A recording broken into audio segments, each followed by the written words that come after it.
Bismillahirrahmanirrahim. Yang kami hormati Pak Ardianto selaku Direktur PT Makassar awal terus, kemudian Pak Direktur, ada Pak Dr. Oki dengan Ibu Mercy, alhamdulillah, dan segenap dokter, spesialis dan jajaran yang ada. Sebelum kita mulai, saya ingin balas dulu pantunnya Pak Ardi ini, Pak Ardi. Tadi saya pakai AI Google tidak dapat, jadi baik. Untung pelajaran mengarang saya kemarin dapat 99. Semoga benar ini, semoga ya. Cakep ya. Ya. Kesenggol beli baju cakar.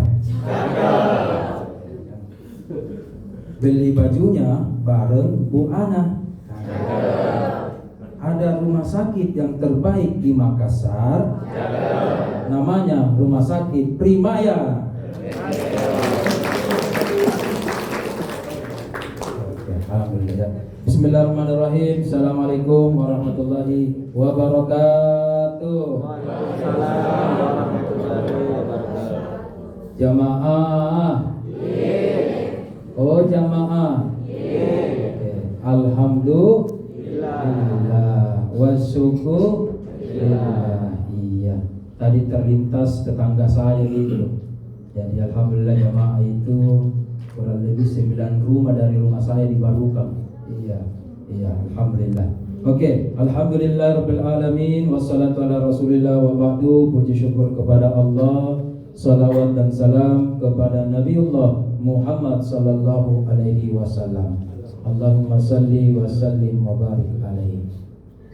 Sebagaimana tema yang diberikan oleh panitia, oleh kami, mengisi ngabuburit menjelang buka puasa di hari yang ke-13 atau ada yang 14, tidak apa-apa, no problem. Indonesia itu Islamnya Bhinneka Tunggal Ika. Iya, kita beda-beda tetapi satu. Ya. Iya. Kemarin hari Selasa itu daerah Amerika Utara sudah memulai Ramadannya. Secara umum di Asia mulai hari Rabu. Di Makassar itu, di Indonesia itu bahkan hari Senin kelompok Naksabandia sudah mulai puasa. Hari Selasa saudara kita Muhammadiyah dan saudara kita di sini An-Nazir di Mawang juga hari Selasa. Pemerintah secara umum Ormas Islam NU dan beberapa yang lain hari Rabu. Apapun hari kita berpuasa, insya Allah 1 Syawal kita nanti sama. Nah, betul. Dan insya Allah puasa kita berbeda, tetapi Ramadan kita ini ditutup dengan indah. Semoga 90% hitungan kami 1 Syawal atau lebarannya baik NU maupun Muhammadiyah semua sama saja nanti insya Allah. Oke. Berbicara tentang tantangan di era modern ini, saya teringat pesan terakhir kiai kami di pondok sebelum meninggalkan pesantren. Nah, Irham, karena engkau tinggal dekat dari Pautere, pelelangan ikan. Saya mungkin satu-satunya kemarin yang ditanya itu Pak Kiai. Ingat ya, setiap Anda lewat di Lelong, di Pautere sana, ya, jangan lupa filosofinya ikan laut. Ketika itu saya tidak mengerti apa ikan laut ini. Kenapa?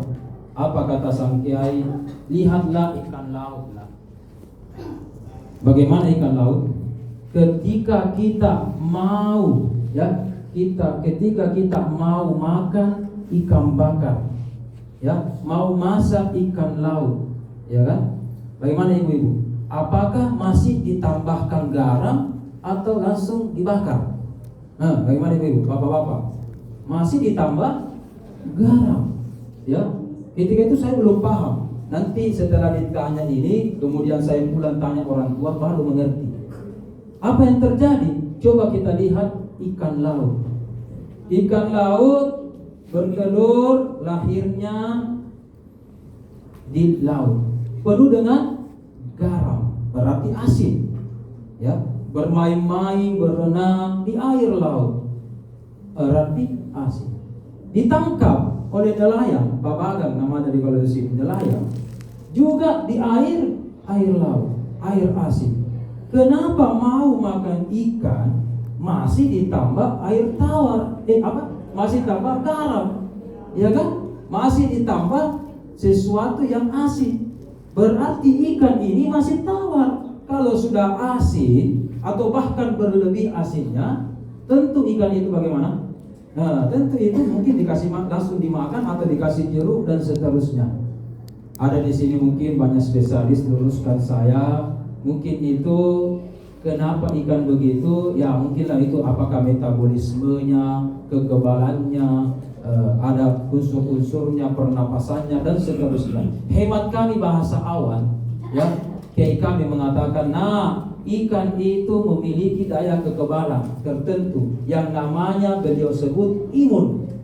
Kalau begitu kalau begitu ingat, ikan saja hidupnya di air yang sangat asin tetap tawar, memiliki metabolisme atau imun tidak menjadi keasinan. Kalau begitu jangan dikalah di tantangan yang era modern ini. Anda jangan dikalah oleh dia yang memiliki imun. Anda harus punya iman di dalam hati kita supaya tidak terpengaruh oleh lingkungan. Jemaah yang dirahmati oleh Allah Subhanahu wa taala. Di era modern ini kita generasi muda tidak usah lagi repot-repot dan marah gara-gara perbedaan pendapat. Kita sekarang sudah cerdas jemaah. Kenapa? Ada orang masih memperdebatkan, Anda tarwihnya berapa? Saya tarwihnya 8 rakaat. Sedikit. Anda tarwihnya berapa? Saya tarwihnya 20. Antara yang 8 rakaat ataupun 20 rakaat, no debat, tidak usah debat. Yang penting tetap sholat. Innamal mu'minuna ikhwah. Kita semua manusia ini, apapun ras, agama dan bangsanya, kita berasal dari kakek moyang yang sama, yaitu Nabi Adam dan Hawa, atau istilah dari saudara kita Adam dan Eva, ya kan? Kita lanjut. Bahkan kalau kita mau lihat sekarang di Mekah Madinah, ya bapak-bapak, ibu-ibu, saudaraku, di Mekah Madinah sekarang, jangankan 8 rakaat atau 20 rakaat dulu masa periode As-Sudais dulu. Sekarang Mekah Madinah, coba nanti luruskan saya, tanya yang baru-baru bulan Ramadan tahun ini dan beberapa tahun terakhir, Mekah Madinah tarawihnya 10 rakaat. Ada lagi inovasi-inovasi, ya kan? Kemudian pernah di Makkah dan di Madinah itu berselisih tentang jumlah rakaat. Mekah ketika itu 20 rakaat, tapi penduduk Madinah dipimpin oleh Imam Malik mengatakan kita tidak boleh 20 rakaat. Kenapa? Dikala kita sama penduduk Mekah. Penduduk Mekah enak, sudah tarwih bisa umroh, sudah tarwih bisa tawaf, kemudian bisa sambil memandang Ka'bah yang berpahala di dalamnya. Kalau kita di Madinah bagaimana? Apa kata Imam Malik? Kalau begitu mulai tahun ini kita tarwihnya 36 rakaat. Wih, Masya Allah, 36. Berapa lagi tadi? 20. Berapa lagi? 10. Berapa lagi? 8. Apapun jumlah rakaat itu namanya hal-hal yang teknis jamaah. Saya yakin kita ke sini dengan berbagai kendaraan. Ada ojol, ada diantar suaminya, ya, ada mungkin naik motor, ada naik mobil, ya kan? Apapun teknisnya kita sudah sampai di tujuan. Begitu pula agama Islam ini, banyak cara menuju kebaikan. Bagaimanapun pendapat-pendapat yang ada, kita tidak boleh saling bertengkar, bermusuhan antara satu dengan yang lainnya. Sekarang anak muda dan generasi Z, musuh terbesarnya adalah ini, HP. Dengan HP kita bisa menggenggam dunia. Tetapi dengan HP kita juga bisa dilalaikan oleh dunia. Tapi sebelum lebih lanjut, saya teringat baru-baru tadi malam ada jamaah yang bertanya tentang bagaimana Al-Quran yang ada di dalam HP. Ustaz, saya ini tidak sempat atau lupa Al-Quran saya di rumah. Kalau saya membaca Al-Quran melalui HP ini, kira-kira pahalanya sama atau tidak? Jawabannya insya Allah tetap juga berpahala. Tetapi saya langsung tantang, nah, HP Anda ada Al-Qurannya? Kalau begitu saya mau tanya, apakah Anda membawa HP Anda masuk ke WC atau tidak? Masuk WC atau tidak? Tadi saya Pak Dokter masuk WC, saya simpang HP saya di luar WC, iya kan? Tapi bagaimana kira-kira? Kita punya aplikasi Al-Quran digital.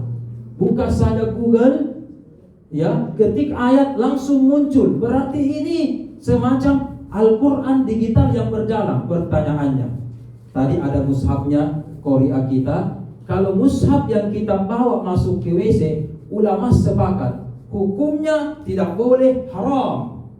Tetapi kalau Al-Quran digital ini, nah kita buka dulu aplikasi aplikasi Al-Qurannya, ya. Kemudian ternyata, terselip di kantong celana kita. Bagaimana hukumnya?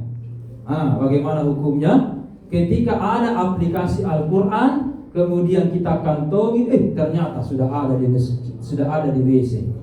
Hukumnya ada dua. Kalau menurut ulama Saudi, membawa gadget atau HP yang ada di dalamnya Al-Quran digital makruh. Tapi kalau menurut ulama yang lain, membawa Al-Quran digital untuk masuk ke WC itu hukumnya ada dua. Bisa boleh, bisa tidak boleh. Bagaimana maksudnya Ustaz? Itulah hukum. Hukum itu relatif. Ya, sama kita namanya pernikahan jamaah. Apa hukumnya pernikahan? Ada 5 hukumnya nikah di dalam dunia Islam. Jangan katakan cuma sunnah tidak. Kalau kita yang sudah kebelet daripada melakukan zina, maka nikah itu wajib. Iya, nikah itu wajib. Daripada jajan-jajan di Nusantara itu misalkan, nauzubillah, ya kan? Itu wajib itu, baik laki-laki maupun perempuan. Daripada sembarang dia nonton apa, itu lebih saja. Nikah saja cepat, itu wajib.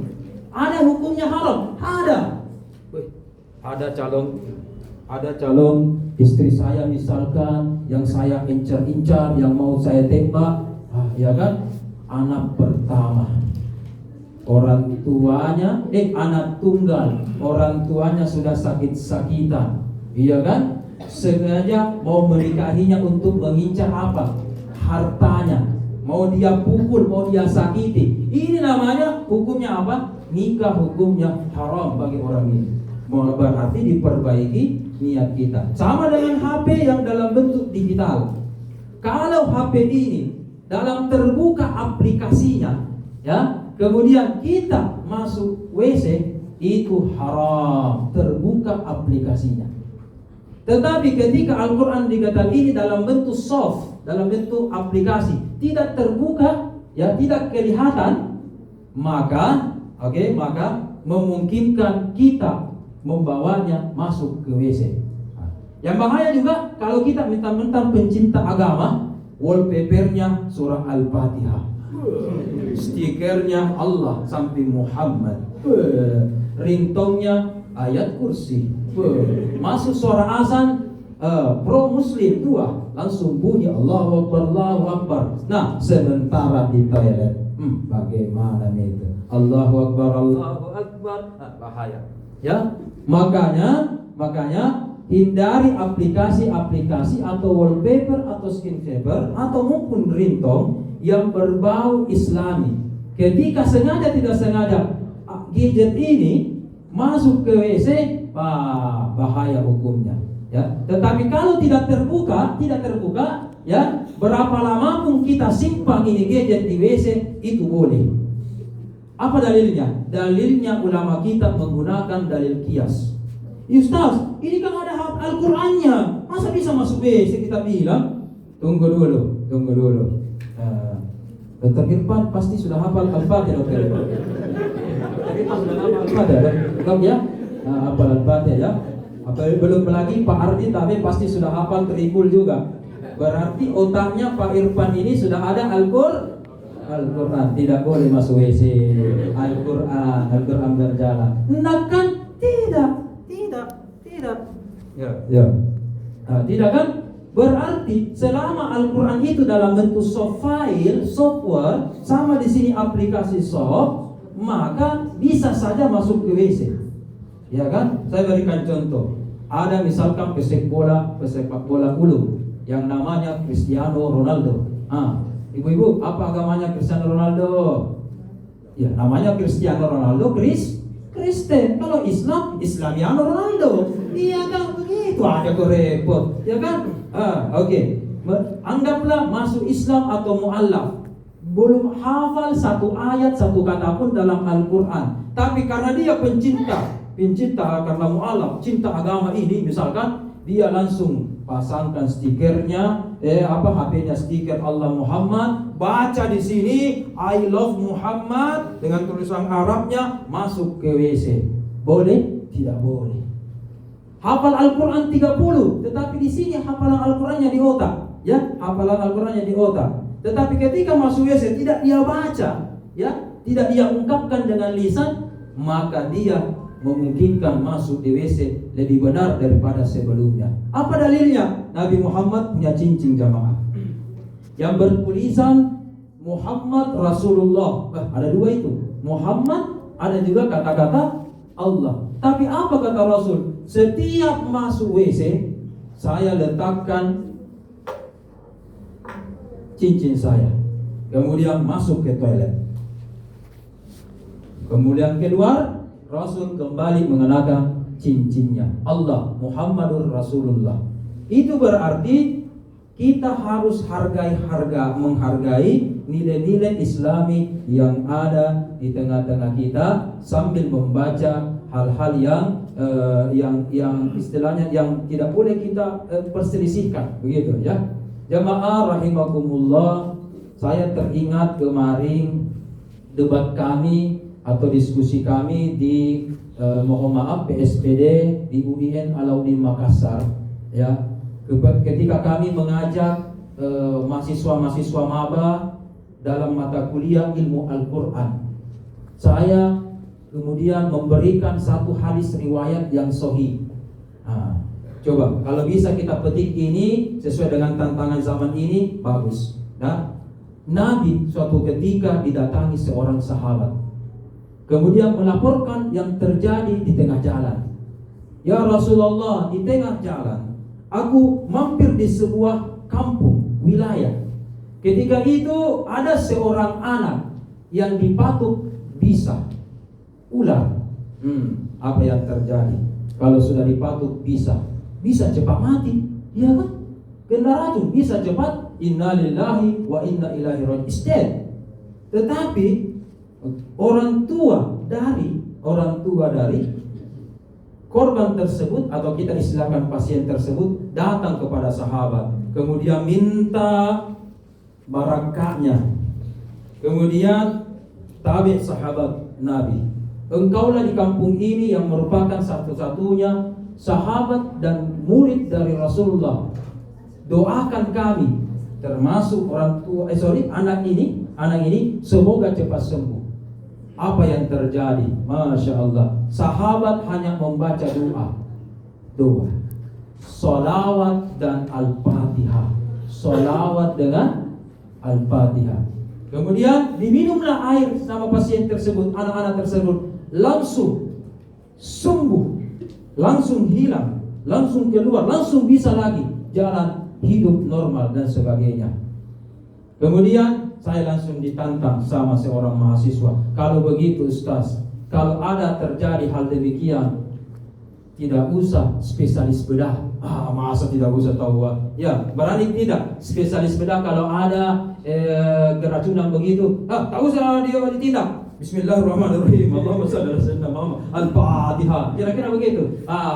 Keimanan kita, Al-Fatihah kita tidak setajam dengan Al-Fatihahnya sahabat ini yang langsung gurunya ditodok oleh sama Rasulullah SAW. Ya, kalau kita minimal sebelum kita misalkan melayani pasien kita atau bertindak, kalau kita seorang muslim tidak ada salahnya kalau kita mengawali, ya, mengambil baju apa tidak sah warna biru, ya, kalau pasien mau operasi warna biru kita itu, kemudian bismillah Allahumma sholli ala sayyidina Muhammad, kita baca Al-Fatihah, berdoa, bismillah, baru kita lakukan. Insya Allah tindakan-tindakan begini itu diridhoi dan menambah berkahnya dari apa yang kita lakukan. Itu adalah kemuliaan dari membaca surah Al-Fatihah dengan salawat kepada Nabi Muhammad sallallahu alaihi wasallam. Allahumma shalli wa sallim wa barik alaihi. Oke, jam berapa buka? Ya, habis waktu. Saya itu sudah terbiasa berdiri di depan umum ini 2 jam, 3 SKS. Tapi ini ya 5 mungkin ya. Habis. Ada bertanya, misalkan ada yang ingin bertanya, tidak ada Ji. Alhamdulillah. Tidak apa-apa Ji, siapa tahu ada yang ingin bertanya. Angkat tangan. Begini Ji, saya bertanya ke dok. Sorry begini Ji. Oke. Kalau begitu, apa sikap kita sebagai Gen Z sekarang? Yang pertama, ya, setiap agama memiliki yang namanya sekte-sekte, ya. Sahabat kita di Kristiani ada kan Protestan, ya kan, bahkan ada Katolik, Advance, ya, dan seterusnya. Kita juga di Islam ada mazhab-mazhab yang juga di dalamnya, ya, Syafi'i, apalagi Hambali, Hanafi, dan seterusnya. Saya ibaratkan ini mazhab adalah resep dari seorang konsultan, resep dari seorang spesialis. Saya memiliki guru itu namanya Prof. Raub, ya, memiliki gangguan di telinga, ya. Nanti 4 dokter THT baru sembuh. Ajari saya dok, kenapa bisa? Padahal ilmunya sama, spesialisnya mungkin sama. Saya itu jamaah kalau bahasa ilmiah begitu, kalau spesialis, itu bahasa ilmiah begitu, susah sekali. Demokrasi, apalagi liberalisasi, susah. Saya sebagai orang yang tinggal di Penampu, tarasi, kalau tarasi gampang, kalau bahasa begitu luar biasa. Ya kan, sudah sub lagi, bahkan sudah konsultan lagi. Kenapa begitu? Berarti setiap dokter, bahkan konsultan spesialis, memiliki resep masing-masing dari hasil pengalaman, observasi, dan seterusnya. Maka mazhab-mazhab yang ada, tadi kita singgung di awal, mau 8, 20, 36, dan seterusnya, itu adalah produk resep dari ulama kita. Ya, dari produk resep dari ulama kita. Setiap ulama membuat resep itu melihat dan mengobservasi pasien-pasien atau masyarakatnya. Jadi beda daerah, beda tempat. Jadi mungkin saja ini cocok di wilayah ini cocok di wilayah sana. Saya berikan contoh. Imam Malik itu mengatakan bahwa kalau kita di pasar tidak sengaja bersentuhan dengan yang bukan mahram, ya, kita di pasar, kemudian ada susunah, ada kembalinya, bersentuhan tangan itu, ya kan, itu tidak batal. Kalau Imam Malik, ternyata Imam Malik kadar air di sana tidak ada, ya kan, curah hujan di sana sangat minim, sungai di Mekah, Madinah situ juga tidak ada. Makanya dia berpendapat kalau begitu jangan banyak menggunakan air wudu. Tapi Imam Syafi'i dikelilingi dengan sungai Tigris dan sungai Efrat. Kemudian dia berhijrah ke Mesir, dikelilingi oleh sungai Nil yang sangat panjang itu. Apa pendapat Imam Syafi'i? Kalau bukan mahram, sengaja tidak sengaja, wudunya batal. Berarti memungkinkan penggunaan air banyak. Kalau Imam Malik penggunaan air sedikit. Maka ulama kita dalam membuat resep-resep, ya, dalam beragama itu melihat dari pasien. Untuk menutup, saya berikan satu contoh. Ada pendapat ulama di Timur Tengah mengatakan begini, dengar baik-baik. Batal wudunya pria dewasa menyentuh kulit laki-laki remaja. Saya ulang, Anda tidak salah dengar, Anda tidak salah. Ini sesuai dengan resep di daerahnya. Saya ulang, batal wudunya, pria dewasa menyentuh kulit laki-laki remaja. Pria dengan laki-laki sama-sama aco-aco, ya kan, sama-sama itu. Kok bisa kalau perempuan dengan laki-laki oke. Ini kok sama-sama aco-aco, kenapa batal? Ya. Ternyata ulama tersebut mengatakan itu dia berada di daerah umatnya kaum Lut, namanya kota Sodom. Kita tahu bagaimana Sodom, LGBT.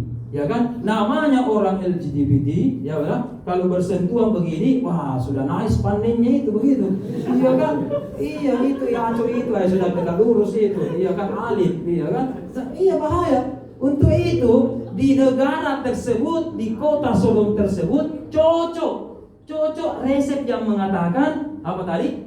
Batal wudunya pria dewasa menyentuh kulit laki-laki remaja. Kalau kita tidak cocok, ya kan? Begini tidak batal, ya kan? Dan di Arab memang cocok, mohon maaf, cocok juga kalau ada pendapat yang begini di suatu daerah di Arab cocok, ya kan? Karena di daerah Arab dulu terjadi kejadian ini. Alhamdulillah mungkin di Indonesia tidak ada. Berarti resepnya itu, saya teringat itu jamaah, ketika saya berada di sebuah apotek di dalam Yosodarso, ketika itu suara saya lagi tidak masuk, ya, tidak bisa keluar, ya, dari masuk, ya. Itu asisten apoteker atau yang jaga itu, mohon maaf dok, saya tidak langsung ke dokter ini, ya, silakan ya kan harusnya, ya. Ada tidak asam lambung tak? Berarti ada obat, ya. Kalau ada asam riwayat mahnya atau asam lambungnya, mungkin resepnya A. Kalau tidak ada, resepnya mungkin B. Begitu kan dok? Ada begitu kan? Ada begitu.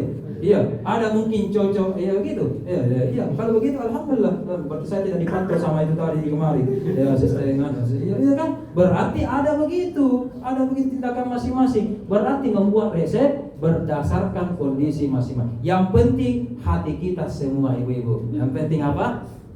Hati kita. Bukan hanya milik kekasih kita, tetapi hati ini cintanya hanya kepada Allah semata. Ya. Oke, mungkin demikian dari kami dok. Dah habis waktu. Bagaimana? Kita berdoa. Kan katanya 20 menit, 30 menit ini. Nanti tidak diundang gara-gara dari 20 menit 30 menit, ya kan kita harus konsisten ini dalam waktu. Tapi kalau masih mau, alhamdulillah masih ada. Oke. Untuk itu yang ingin saya ungkapkan di tengah masyarakat, terutama di dunia kedokteran, ya, kalau di dokter-dokter primaya ini bagus-bagus semua. Saya pernah lihat, kenapa saya bagus-bagus semua? Ya, sampai minggu lalu orang tua saya masih dirawat inap di primaya Uri. Bagus-bagus semua. Ya, dan saya harus akui kualitasnya ini, Ibu Direktur. Karena orang tua saya adalah pensiunan guru SMA 5 Makassar. Ketika itu sampai hari ini BPJS-nya adalah kelas 1. Kemudian dia dulu tawarkan, Dek, bagaimana ini ruangan sudah full, ya kan? Apakah ibu dan keluarga berkenan untuk, dengan bagus sekali, dengan sopan di resepsionernya di IGD kami pindahkan, tetapi mohon maaf yang tersedia cuma ada di kelas 3. Berapa orang kelas 3 nurse? 6 orang. Tapi kalau besok atau lusa ada,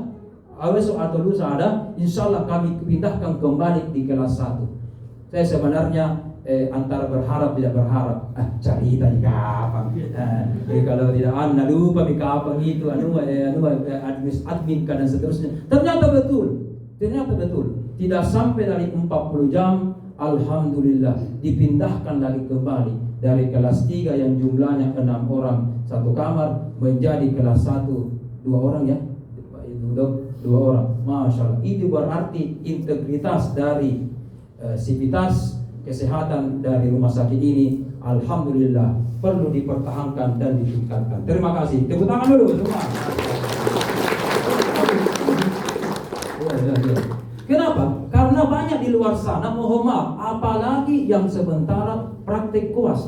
Saya sudah berikan nasihat kepada dokter-dokter yang ada di UI, calon-calon dokter. Ingat itu ketika kita berada di rumah sakit, jangan anggap pasien itu adalah lab. Sirkus, apa namanya? Jangan sirkus atau O2O yang ada di lab itu, jangan itu. Kalau kita di lab, oke, tak usah senyum-senyum. Anda ini adalah calon memanusia calon sarjana kedokteran, apalagi Anda seorang dokter. Jangan dikala tamatan SD di SPBU 3S, senyum, sapa, salam. Padahal dia cuma berdasarkan ijazah SD. Masa kita tidak? Maka senyumlah kalau ada pasien. Berat gitu bang, betul berat berbantah. Apa tak berat? Iya, tahu. Apalagi dosen anuta itu yang pantok ya apa dan sebagainya. Saya tahu. Saya selalu menguji di fakultas kedokteran. Ketika saya sudah tinggalkan, saya tahu bagaimana gentak-gentaknya. Saya tahu bagaimana panggil komi, panggil apa. Saya tahu bagaimana tekanannya, belum lagi SPP-nya. Saya tahu. Tapi manusiakanlah manusia. Iya, walaupun ada juga. Iya Pak, bisa saya hipertensi. Ini muka kamu musuh. Ya enggak. Begitu. Ya, tapi saya lagi. Ya, semua sivitas kesehatan di sini semua murah senyum semua. Ya, Masya Allah. Ya, alhamdulillahirabbil alamin. Sebagai kesimpulan, saya tutup dengan berdoa. Semoga kita semua insya Allah dirahmati oleh Allah, baik yang menunaikan ibadah puasa maupun saudara-saudara kita juga. Kita saling menghargai, kita saling toleransi antara satu dengan yang lainnya. Kemudian kesimpulan yang ketiga, mari kita pahami bahwa walaupun kita banyak pendapat-pendapat yang ada di Indonesia, ya satu-satunya negara Pak, 4 kali orang puasa, 3 kali orang lebaran. Masya Allah. Tidak ada yang kalahkan, pecahkan. Masuk Muri Awards ini kalau begini, Muri Awards ya mengalahkan. Tetapi itulah kita menjaga stabilitas negara ini. Kemudian mari kita bertoleransi, saling menghargai antara satu dengan lain. Dan mari kita tutup dengan berdoa. Wa qala rabbukum ud'uni astajib lakum. Diawali dengan zikir menjelang buka puasa. أفضل الذكر فعلا أنه لا إله إلا الله لا إله إلا الله محمد رسول الله نشهد أن لا إله إلا الله ونستغفر الله نسألك رضاك والجنة ونعوذ بك من سخطك والنار. Satu kali lagi sama-sama. Nashhadu an la ilaha illallah wa nastaghfirullah nas'aluka ridhaka wal jannah wa na'udzu bika min sakhatika wan nar. Allahumma innaka afuwwun karim tuhibbul afwa fa'fu anna ya rahim. Sallallahu Rabbuna ala nuril mubin Ahmad al-Mustafa Sayyidil Mursalin Da'wahum fiha Subhanaka Allahumma wa tahiyyatuhum فيها سلام وآخر دعواهم أن الحمد لله رب العالمين بسم الله الرحمن الرحيم حمد الشاكرين حمد الناعمين حمدا يوافي نعمه ويكافئ مزيده فلك الحمد يا ربنا كما ينبغي لجلال وجهك الكريم وعظيم سلطانك اللهم صل على سيدنا محمد وعلى آل سيدنا محمد برحمتك يا أرحم الراحمين اللهم إنك عفو كريم تحب العفو فاعف عنا يا ربي ya Tuhan kami berikanlah kesehatan kepada para pimpinan kami, direktur kami, para dokter dan segenap sivitas kesehatan dari Rumah Sakit Primaya. Semoga Engkau memberikan kesehatan ya Allah ya Rabbal Alamin. Berikanlah tambahan ilmu, tambahan rezeki, berikanlah keberkahan bagi kami dan beserta keluarga kami, terutama keluarga besar Rumah Sakit Primaya ya Allah ya Rabbal Alamin. Wa sallallahu alaihi walhamdulillahi rabbil alamin. Al-Fatihah. Bismillahirrahmanirrahim.